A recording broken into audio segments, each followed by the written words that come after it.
going on, guys? Welcome to Orm's Forum. Today I got some videos for you guys today, and I'm going to be talking about Breshad Perriman, the wide receiver for the Detroit Lions, 6'2", 215 pounds. Just want to have a little heart-to-heart. Is this kid a bust or not? Now, the reason why I'm making this video is because I went on a little bit of a Twitter beef with a couple guys about Breshad Perriman, and it went kind of a little bit out of control. Lasted like 24 hours, back and forth. Certain individuals tell me that this kid is going to be a game changer for the Detroit Lions. He's going to be the reason Jared Goff is better, and the reason why Breshad Perriman will be better because of Jared Goff, vice versa. This and that, just saying that he was going to be the difference maker on this team, and calling him a deep threat, which he kind of is a little bit. He can run in a straight line. It's about really all he can do. Doesn't have good hands. Doesn't have a lot of catches. We'll talk about all that. But just bottom line, telling me that this kid is special. He's good. He's great. I just don't really think he's that, man. Now, why is it that every Lions fan thinks that anybody we ever pick up is the best football player on earth? Why? It just happens. I don't even think it's a Lions thing or a Lions fan thing. I think it's all around.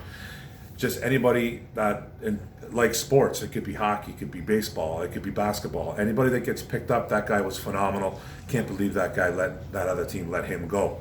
And I just think Lions fans, I see it more because I'm obviously a Lions fan, and it's just constant. It's constant. Breshad Perriman, this guy's phenomenal. I can't believe the Jets let him go. Tampa Bay, Cleveland, Washington cut him. Baltimore, just multiple teams. Like, if he was so good, wouldn't be a journeyman. Okay, he would not be a journeyman. Now, first off, I want to say is I root for every Lions player. I root for every guy to come in here and be great, be good. Just be good, contribute, work with your teammates, have a great attitude. You know, everything all above. I don't want to see failure, but I also have to be a realist when it comes to some of these pickups. Now, we picked up this guy, Breshad Perriman. He's been a first round pick for the Baltimore Ravens back in the day. He's been all over the place. We'll talk about that too as well. And just Breshad Perriman is one of those guys that you shouldn't really have that much faith in. I'm not saying don't root for him and say he's complete utter garbage, but speak reality when you talk about guys like Breshad Perriman. Now, he's not the real deal. So like I said, I got into this Twitter beef about this kid. I was literally trying to say that I had no faith, and I kind of thought he was a bust, which I do. I think he's a bust, but there's two different versions of a bust. Okay, there's two different versions of a bust. One, you can completely bust out of the NFL by lack of production, attitude, injuries, etc., all that. Two, you can bust out of your draft status. Breshad Perriman being a first-round draft pick, I don't think he's lived up to that bust, to that draft status as being a first-round draft pick. He hasn't. He just has not. Now, if you want to say, like, because of injuries and all that's cool. Now, but if you bust out of your draft status, still in the league barely, you're barely in the league, but at least you're on a squad. Some teams still see something in you, and I think this is the case with Breshad Perriman, because he's showed flashes. They've been small flashes, but he has showed it. Now, Perriman, drafted in the first round, 26 overall in 2015 by the Baltimore Ravens, okay? College numbers, 115 catches, 2,243 yards, 19.5 yards per catch, which is impressive. That is impressive. 16 touchdowns in 3 years at UCF, University of Central Florida. He was a Knight in the Conference USA and the American Athletic Conference. Now, when you get drafted in the first round, okay, as a football player or any type of sport, I'm expecting you to become the guy. Put that in air quotes. At least soon in your career. You got to get there. Like, earlier the better. but you have to get there. You have to be a guy that contributes on a consistent level. Perriman has never done that, okay? Blame the injuries, blame the team that acquired him through the draft or through free agency, whatever you want to say. Blame schemes, blame coaches, blame every player that you want around you, but eventually you're just going to have to look into the mirror and figure out that you might be the problem. You know what I mean? And I'm not saying that Perriman has an ego problem. I'm just saying fans have to look and say, well, maybe he is the issue. But sports fans don't want realism. They just don't. They refuse it. Why I know this is because I was a homer big time at one point in my early fandom. You know what I mean? I just started becoming a realist like the last couple years. So, and I'm 48. So this is brand new to me. I got my eyes wide open. I never wanted to see the truth. I never wanted to hear the truth about any of our players, about how bad they were. I was always like, you're crazy, you don't know what you're talking about. I was those guys on Twitter arguing with myself. I was that guy. But the injuries have been real for Breshad Perriman. They have been. Now, he had about 9 reported injuries throughout his like serious injuries, I'm going to say. Not just reported. I'm sure he's had some nicks and scratches and stuff like that, and some bumps and bruises along the way through his high school, college, and NFL career. But there was 9 significant ones that I kind of found via the internet. Even go back to his college days. Here they are. 1, he had a concussion in college in about 2013. Okay? Then he had a knee PCL sprain when he got drafted by the Baltimore Ravens, missed his whole 2015 season. Then another knee ACL sprain, then another concussion, then a thigh and hamstring issue, then a knee PCL tear, then another thigh and hamstring, then a pedal ankle sprain, and then a concussion. And all those leg injuries were on one leg, on his right leg. They're all on one leg. Go look it up if you don't believe me. Now, this is a guy that has never surpassed 36 catches in a season in the NFL, with a 49% career catch rate. So he catches 49% of his passes thrown his way. Okay, now you can blame, it's not totally his fault, but that's not a very good, it's not a solid catch rate there. It's not that good. I don't think it's good. People will say that it's not bad because he's a deep threat, and he's getting balls thrown to him, and with farther throws, with the trajectory, the throws are farther. But I still don't think it's a good catch rate. The one thing he does well, and we talked about it, is he does run well in a straight line. He's fast as hell. He had like a 4.21 unofficial 40 time back in the day. I think that's the only reason why he got drafted in the first round. He was a second, third round draft pick for sure. He never should have went the first round, but he was drafted, so that's it. But through his career, he's got a per catch 16.53 yards per catch as an NFL player, which is pretty solid. That's good. You can't bat an eye on that. You can't turn your head on that. That is solid. Now that ranks him at about number 4 since 2016 in the NFL. So he's got that going for him. Came here on a cheap deal, $2.5 million, $2 million guaranteed.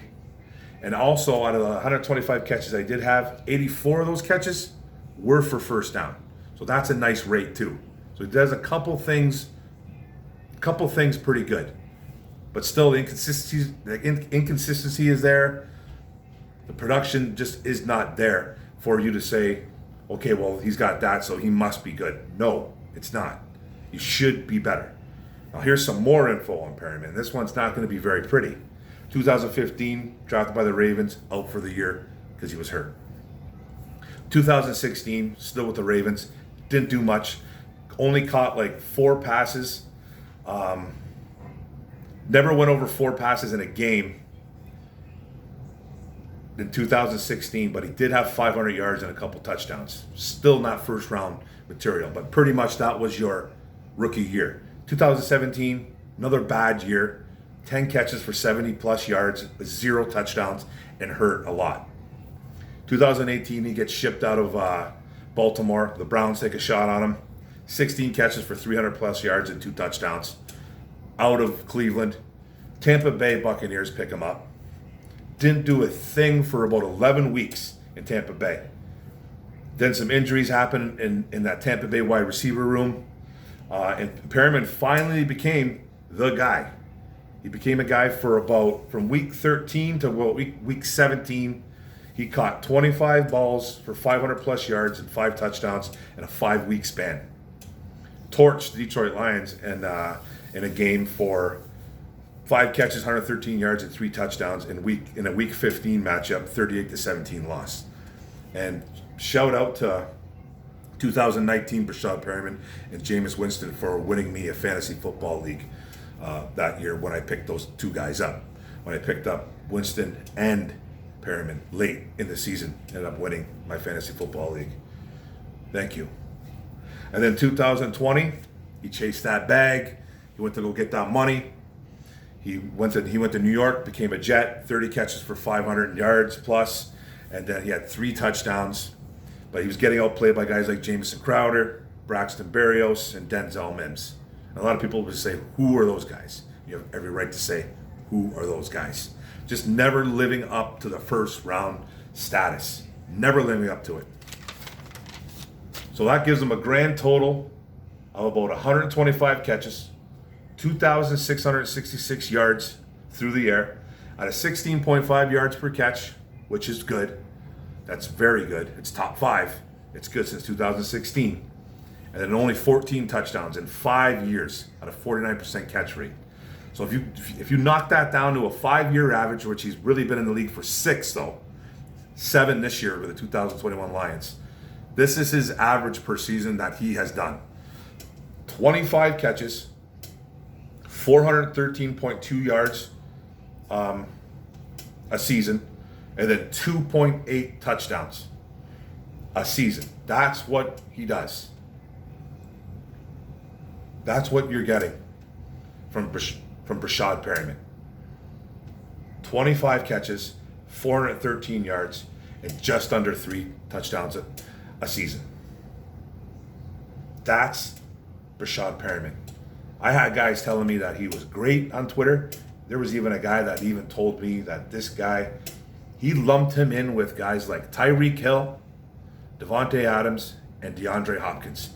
3 of the best wide receivers in the game today. And stuff like that, that's what makes me make these videos. I don't want to see this kid fail. I don't. But social media will drive me to make videos like this. And it's not oh Mark, I want you to, I hope he only catches 20 balls. I'm not saying I want him to catch just 20 balls and 400 yards and a couple touchdowns and that'll be okay. That's not okay for me. That's not okay for me. That's terrible. That's why he only got paid $2 million. Because they don't expect anything from him. They don't expect anything from him. And people will be like, well, why would Brad Holmes pick up a guy that he knows is not going to be good? It's not about that. It's really not about Brad Holmes picking up a guy that he knows is trash.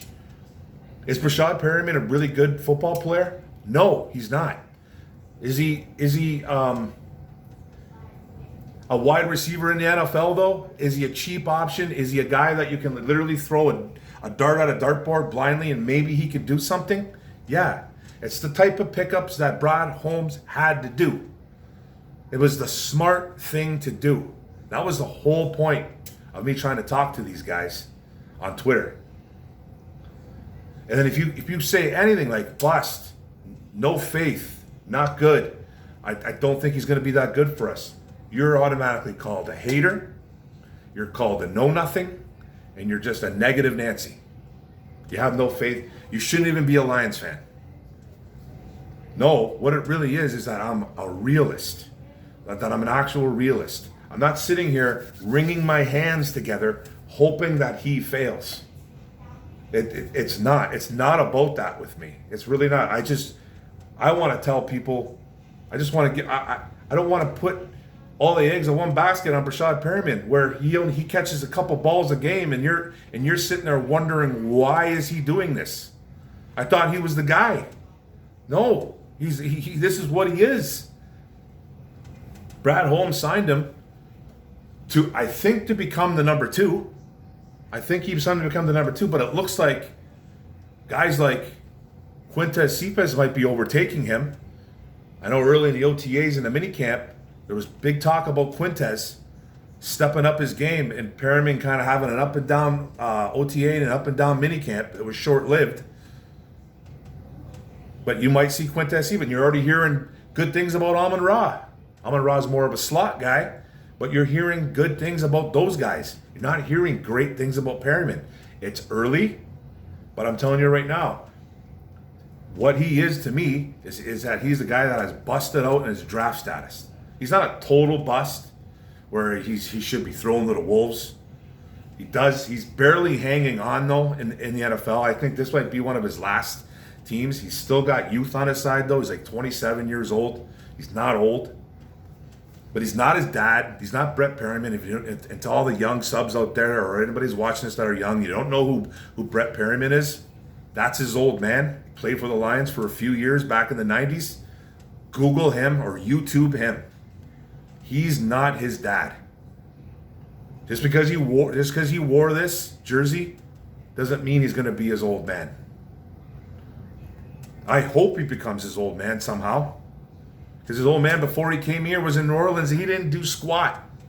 He didn't do squat in New Orleans. Came to Detroit, but they were loaded. You had Herman Moore, Johnny Morton got on the scene. It was, you know what I mean? Barry was here. It was a loaded offense. We don't have that luxury of a loaded offense.